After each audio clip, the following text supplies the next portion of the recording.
Good evening. I'd like to call this meeting to order. At the present time, I'd like for you to rise and say the Pledge of Allegiance.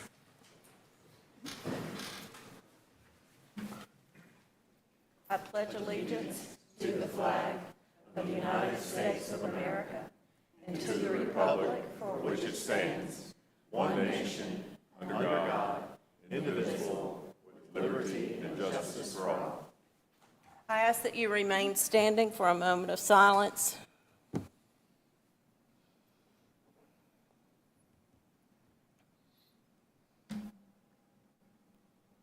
Thank you. You may be seated.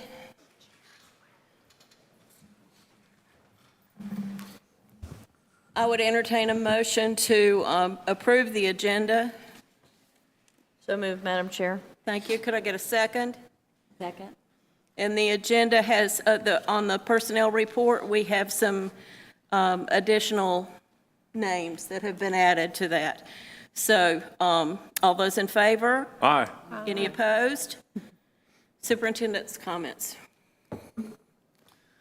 Well, I'm thankful to be able to say that we have had a very positive opening to the 22-23 school year. And in the 16 schools I've been able to visit thus far, I've had individuals come up and say to me, this one has to feel different since it's your last one as a superintendent. And so honestly, I've got to say, no, it doesn't feel that unusual. For the 14th first week in a row, the morning chaos that comes with those long car and bus lines, they disappear, believe it or not, once the first bell rings and students are inside the building. And so as you walk the hallways in the schools, and I know many of you have already done that, many of the board members, and you step inside those classrooms, our awesome teachers and administrators, they just work their magic and students are on task. And believe you me, it's just as if we never left for the summer. Campuses never look better, and that's all a result of dedicated efforts that took place weeks ago by custodians and maintenance staff. And kudos to Clark White. I don't know if Clark's inside or outside, but kudos to he and his team. And what also remains the same are continued enhancements that you can see each year inside our school buildings, especially in the areas of technology and in the areas of school safety. And certainly, as we all noted earlier today, through incidents that occurred locally, as well as in Onslow County, that district-wide priority for safety is very well founded. And I'm proud to say that that has been, every year I've been superintendent, that has been the highest priority that's come from this board and this district office. I've referenced on many occasions the concept of the importance of family, of all 45 Buncombe County schools being one large and supportive family, and that our culture of family is one of the greatest assets that we have as a school system.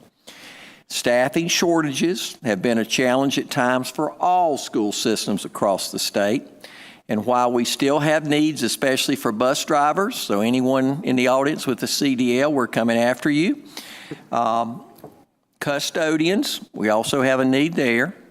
But I could not be prouder of how our staff, throughout all the roles and responsibilities and all the diversity in those roles and responsibilities, they've jumped in to help and to cover the needs in our schools whenever and wherever they've occurred.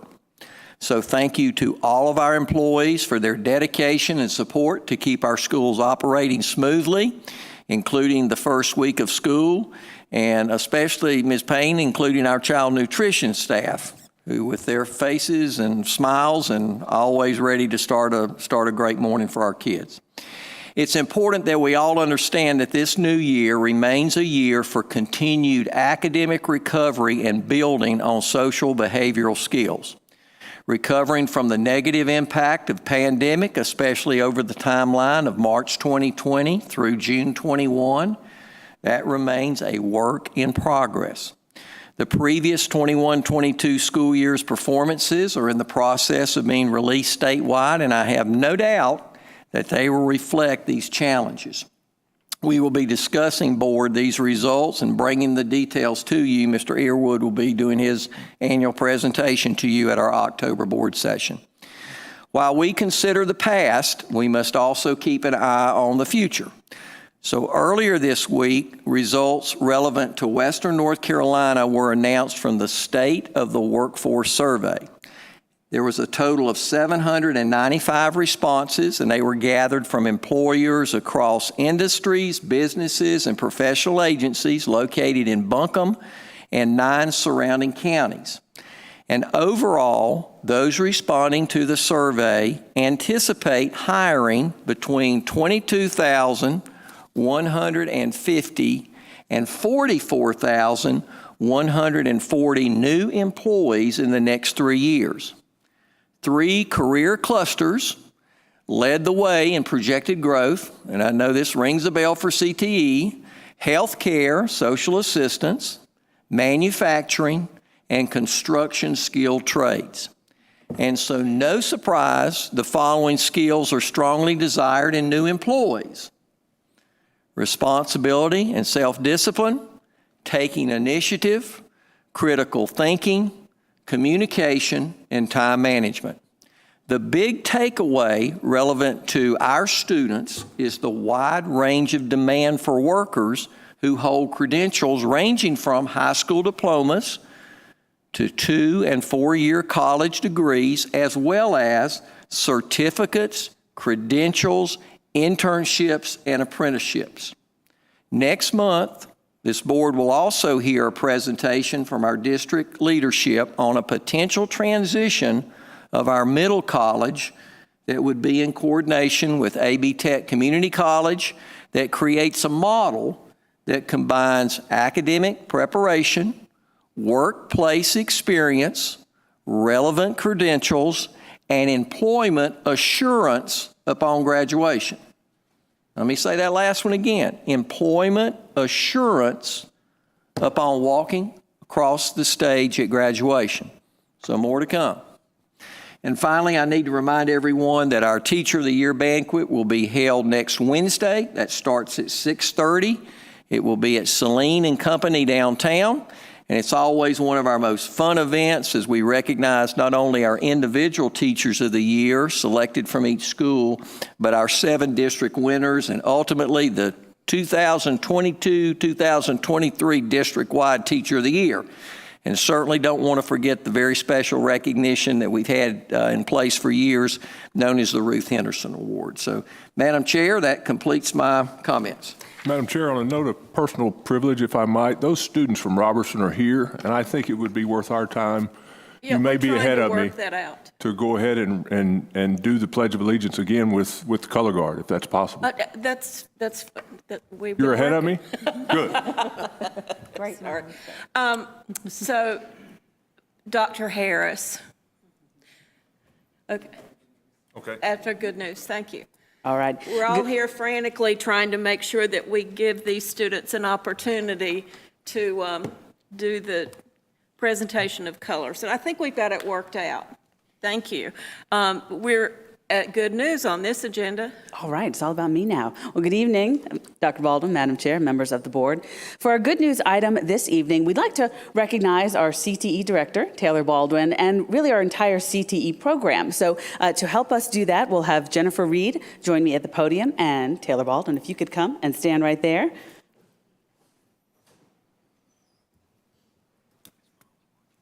Good evening. It is my pleasure to recognize Mr. Taylor Baldwin, Career and Technical Education Director at Buncombe County Schools, as the recipient of the FCCLA National School Administrator of the Year Award. Woohoo! Applause.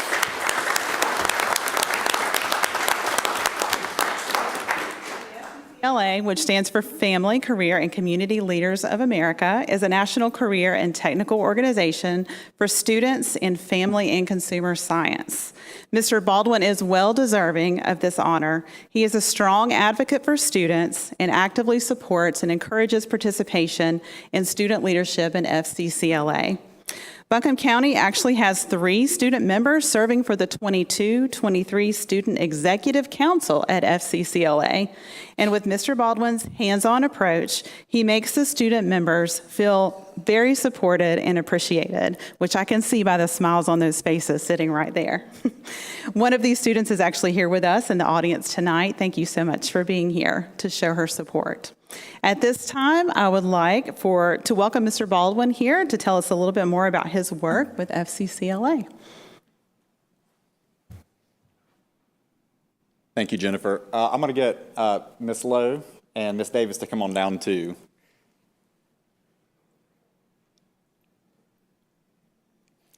So I'm going to start with this. I'm going to be very honest, this was the easiest award that I've ever had to get.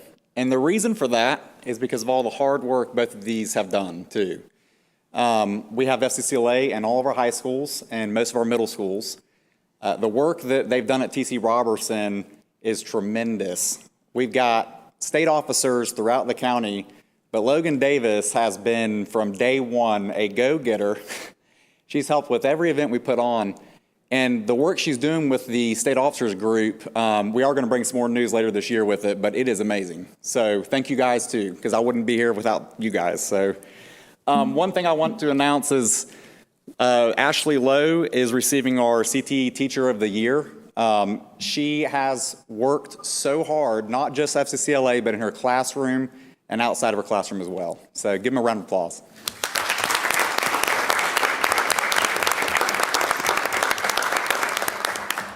Make sure we're doing a picture opportunity. So if you can present that to Ashley Sure. in the middle, and then we'll have Ms. Reed present your plaque to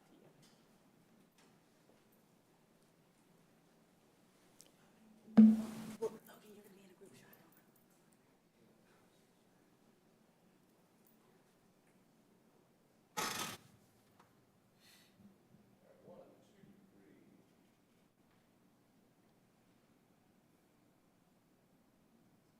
No move, no move, no move. Stay there.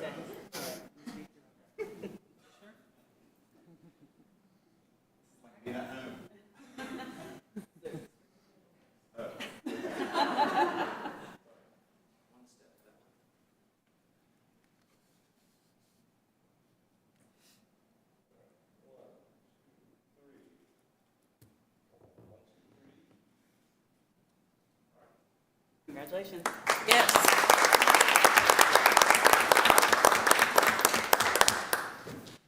We're very proud of our CTE program and the opportunities that that program provides to our students.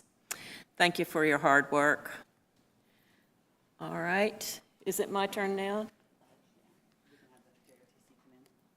Okay, if we'll have the cadets come in, please. Yeah, and we'll rise.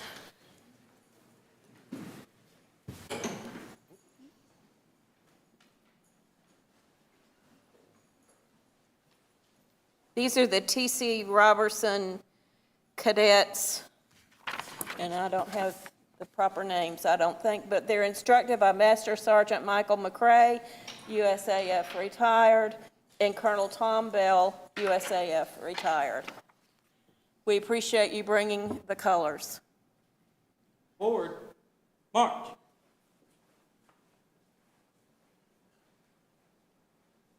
Color guard, halt. Left base. Present arms. I pledge allegiance to the flag of the United States of America and to the republic for which it stands, one nation, under God, indivisible, with liberty and justice for all. Order, arms. Post. March.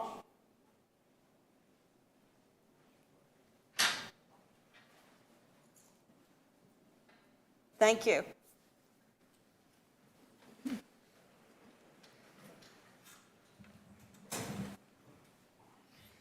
Now it's time for our curriculum feature. Ms. Reed, Good evening again.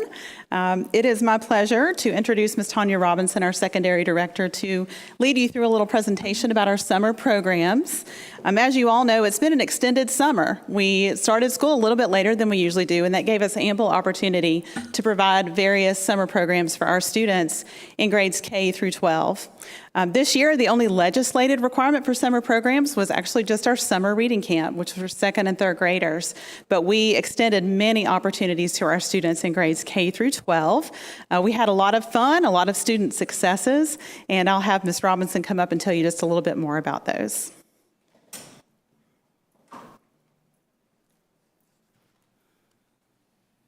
Thank you so much. Good evening, Madam Chair, Dr. Baldwin, members of the board. Just want to take a couple of minutes to kind of talk you through our summer programs because we did have a lot of opportunities this summer for summer learning. And as Ms. Reed said, it was a long summer, but we had a really good summer in these multiple programs that we were able to offer our students.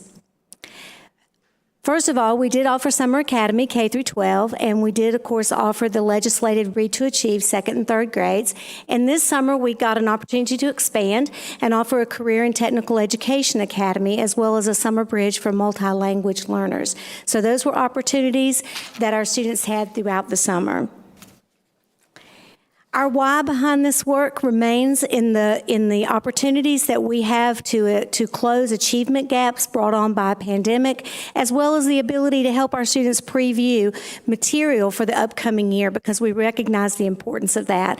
And so it's a big why, and it's been a successful program.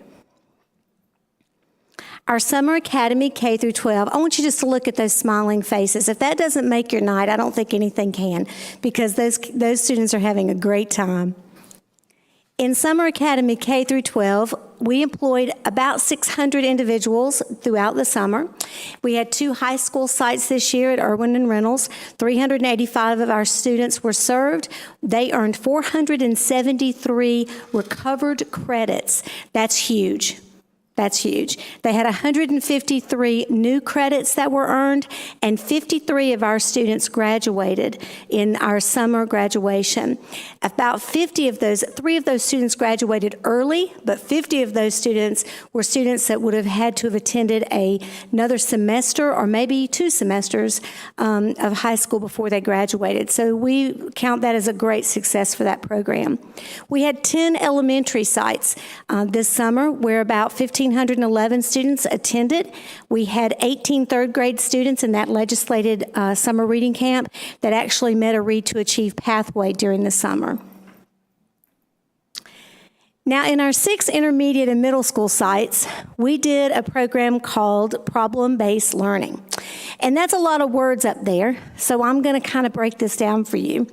In 8th grade, our students were tasked with the problem that there had been an earthquake, and it had destroyed their town. And so what they got to do over these days of Summer Academy was create structures and buildings and architecture that could withstand another earthquake. They actually got to test that out on an earthquake board, and I understand things were really rattling and rolling over there in that 8th grade classroom. Our 4th grade group did a problem this summer that dealt with creating your own pizza delivery service, where you had to keep pizza warm for 30 minutes. You had to learn about how to do that. You had to learn about how to insulate it. You had to learn and practice and experiment. And of course, the best part of this experiment was that pizza was provided at the end of this so that they could test out what they had created. In our kindergarten classroom, they did a problem-based learning activity around hermit crab habitats. So there had been a big problem where a hurricane had destroyed all of the hermit crabs' homes. And these students had to create from materials hermit crab homes in their kindergarten classes. These homes had to be waterproof and they had to be sustainable so this hermit crab could live. They actually got real hermit crabs to test these out on. Now, Here's something I'm going to let everybody in on. It is highly possible that there are some stray hermit crabs in kindergarten classrooms right now because we lost a few of those and haven't been able to recover them. So if you see them in some kindergarten classrooms, scoop them up and we will find them a home. This summer, we were also afforded the opportunity to do some lots of fun career and technical education summer programming. You'll hear more about that. I'm going to tell you a little bit, but you'll hear more about that later in a later board presentation. Well, let me not skip it. There we go. They had 7 school sites. They served 220 students. 28 teachers were employed, and they had 12 career camps. And look at all the pictures of these students. The focus of these camps went from everything to mix it, make it, market it, where they did all kinds of creating foods, food truck activities, and then they had to actually market that, all the way to a program called The Great Escape. Now, The Great Escape could possibly have been The Great Escape from Summer Academy because these students actually were all over Buncombe County, period. They were in industries everywhere. And speaking directly to what Dr. Baldwin said, this was career exposure for these students, exposing them to all kinds of careers and what it would take to get there and casting that vision for their future. These career and technical academies were very popular this summer, and those students had a great time at those camps. More to come on that from Taylor Baldwin, like I said, in a future board meeting. The last opportunity that our Summer Academy programs afforded was a summer bridge for our multi-language learners. They had 5 sites across the county, grades 5 through 12. They served 35 students by ESL classroom teachers, reading specialists, art teachers, music teachers, physical education teachers, and they completed a digital badge unit during this time. Love this quote that a teacher had about this summer bridge program. She said this was the best professional development she had ever been in. The program itself, working alongside an ESL teacher in the classroom. What a wonderful thing to say about the collaboration of a regular classroom teacher with an ESL teacher so that our students can better access curriculum. Those multi-language students can better access the curriculum. So that's a lot in a very short amount of time for what we did this summer, but we're already starting the next steps, which is our timeline here we've already done these things, some of the first of these things, having a district data dig with student outcomes of what actually happened in the summer with student successes and achievement. Disaggregating that data from teacher surveys, what they liked, what we can improve on, how we can do better. That has already begun. In the winter of 2023, we're going to plan again for the Summer Academy 2023 with our remaining ESSER funds that are designated for learning loss. We'll finalize those plans in early spring, begin the hiring process again, and then we will have in the summer of 2023 our last summer of ESSER-funded Summer Academy. Of course, we will most likely still have the Read to Achieve legislated summer reading camp, but we will see where that goes from that point on. It was a great summer. Thanks so much to all our specialists, our teachers, our staff in general, who worked so hard to make sure that these students had opportunities for learning this summer. And thank you, board, for allowing us to do that as well. It was a great summer. Sounds exciting. It was. That's great. Let's see, Dr. Harris, are we finished now with the curriculum? Okay, it's now time for our public comment. Madam Chair, we have one public comment. Rob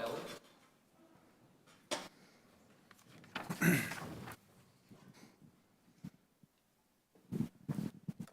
And you'll have 3 minutes, and I will give you a hand signal at 1 minute and 30 seconds, and you may begin when you're ready. Thank you. Good evening, board. My name is Rob Elliott. I have 2 kids in Buncombe County Schools, and I live in the Reynolds District. Wanted to speak tonight about mental health, and I wanted to acknowledge the great news of the MAHEC grant of $4 million earlier this year by the North Carolina Department of Health and Human Services to help supplement mental health professionals in our schools to help our children. A few years ago, prior to COVID, I served on the North Carolina board of PTA, and we had an initiative to invite elected officials into our classrooms in our schools to listen to parents, administrators, and teachers about the true needs of our schools. We did that in the Reynolds District, and at that time, prior to COVID, up at the top of the list was the need for additional mental health support services for our students prior to COVID. Coming out of COVID, we find ourselves faced with a mental health crisis across the country with our youth, and many challenges, many more than we had prior to COVID. So just wanted to encourage the board and the administration to continue to find community partners like MAHEC to help us continue close that gap on the ratio between licensed mental health professionals in our schools to the students. The Association of School Nurses out there recommends a ratio of 1 to 250 for school guidance counselors. And I think across the state right now, we're around 1 to 400. So we need a lot of work to do, and just want to appreciate the work with the community partner there at MAHEC and that grant that will support our kids, and encourage us to continue to work and close that gap. Thanks. Thank you. And that concludes public comment. Thank you. At this time on the agenda is the action agenda. And the first item is budget amendment number 9. Do board members have questions? Hearing none, I'd entertain a motion to approve. So moved, Madam Chair. Thank you. Second? Second. Thank you. All those in favor? Aye. Any opposed? Next item, policy for approval. We're going to waive the first reading and adoption of this policy. This is Ms. Reed. It's policy 4400 about attendance. Are there questions from the board members about this policy? I have a question that applies to both of these policies. Ms. Reed? Since it's unusual for us to waive a first reading, Ms. Reed, if you could just let us know why we're doing that this time and why it's important in the case of both of these policies. Sure. So I'll start with the attendance policy, 4400. Really, there are some very minor changes here, and we felt that it would be important to start a new school year with a board-approved attendance policy. The first of those changes really just takes into account on that first page courses that are not necessarily a full school day, or maybe a student who has a partial class load, that they would remain in school until dismissed without using the language of a full day, because that's not always applicable. And then the second piece to that policy, it really just adds a little language on page 3 on number 2 about quarantine and isolation as a control measure, either at the state or local level, which I'm sure was added to a suggested policy because of the pandemic that we've just gone through. So that's 4400. Okay. Does that answer your question? Yeah, I'm going to ask the same question about the next one, so you could go ahead and answer it if you want to, or we can wait until we get there. Did not? Not for 42, so. Are we ready for 4720? Yeah, why don't you just go ahead and just. Okay. Yeah, just same question of why sure. are we waiving the first reading? Why is it important to sort of speed this up? So policy 4720 is a brand new policy for Buncombe County Schools. It is an important policy now because number one, it's referenced in other school board policies.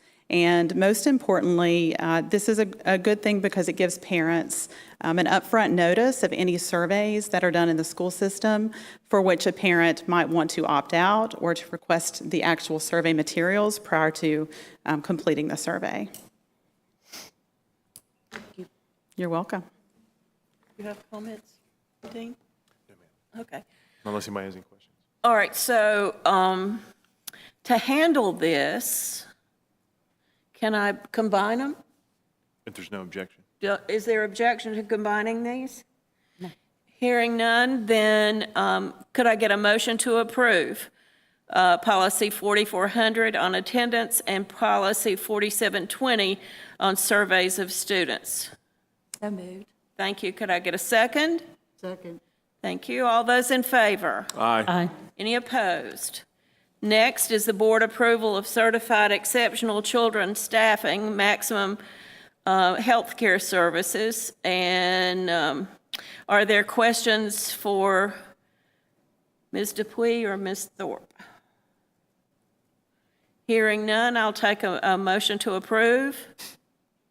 So moved, Madam Chair. Thank you. Second? Second. Okay, all those in favor? Aye. Any opposed? The board approval of, next item, board approval of certified exceptional children staffing, Salient Health.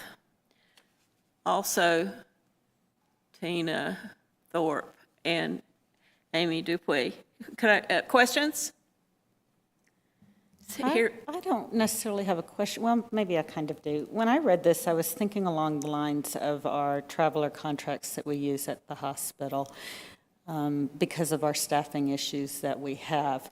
So this seems to be the same situation, just with, unfortunately, nationwide, we are having a shortage of besides all educators, really, but even more so the exceptional children, staff, and teachers. So I would just like for the board at some point in the future, maybe, have some type of work session where, we could get with that department and maybe brainstorm some way to bring about some public service announcements on how to motivate students to go down this career. Because I just know that one of the things that Robertson High School does is in the middle school, Valley Springs, they have the PEP tutoring. And I may be calling it the wrong thing, but they work with our progressive education program, High Needs Children. And I've known over the years that several students that went through that have gone on to become physical therapists, speech language pathologist, Opens special ed. avenues, yeah. Yes, but they would, they often told me that they would have never even considered it because they just did not have that type of exposure until it was offered to them. So just, kind of thinking forward maybe in the future, just kind of revisiting that and seeing what we might be able to do. I think we can request that be part of an agenda for a work session in the future. All right. So that being said, I think that's a good idea, and it's really nice that our CTE program is here to listen to us say those things. And I believe they're right on that. So could I get a motion to approve? So moved. Thank you. Second? Second. All those in favor? Aye. Any opposed? Next item on the agenda is the consent agenda, and those items are minutes from August 4, regular meeting and open session, the personnel report with addendum, advisory council members for 22-23, approval of the board member training credits, approval of 403B voluntary retirement plans, records retention disposal request, school nutrition recruitment and retention bonus balance, policies for second reading, policy 7020, 4030, and 7235, Title IX, non-discrimination on the basis of sex, policy 1740 and 4010, student and parent grievance procedure, policy 7242 and 5060, responding to complaints, policy 4001, equal opportunity,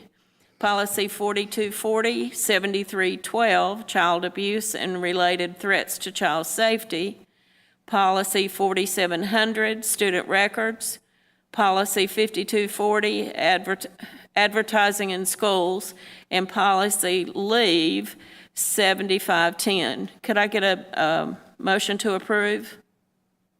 So moved, Madam Chair. Thank you. Second? Second. All those in favor? Aye. Any opposed? On the information agenda, we have the yellow bus list. The policies for first reading are policy 2440, policy review and evaluation, Policy 3300, school calendars and time for learning. Policy 4110, immunization and health requirements. Policy 6220, operation of school and student nutrition services. Policy 7720, employee political activities. That's information agenda. Our next meeting will be October 6th with a work session beginning at 4:30 p.m. in the executive conference room. Could I get a motion to adjourn, please? So moved, Madam Chair. Thank you. I have a motion and a second. All those in favor? Aye. Any opposed? Thank you very much. Appreciate your attention.